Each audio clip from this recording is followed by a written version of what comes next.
સુરત વચ્ચે ચાલતી ખાનગી લક્ઝરી બસમાંથી મહુવા પોલીસે ઇંગ્લિશ દારૂની 204 બોટલ સાથે બસના કંડક્ટર સહિત બેને ઝડપી લીધા હતા.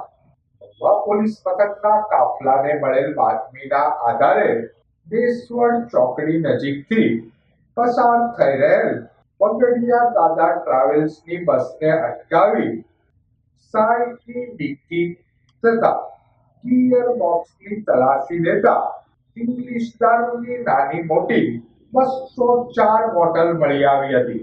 ઇંગ્લિશ દારૂના જથ્થા સાથે પોલીસે બસના કંડક્ટર પરેશ સામતભાઈ મકવાણા અને કિશન ભરતભાઈ દોળાસિયાને ઝડપી લઈ ધોરણસરની કાર્યવાહી હાથ ધરી હતી.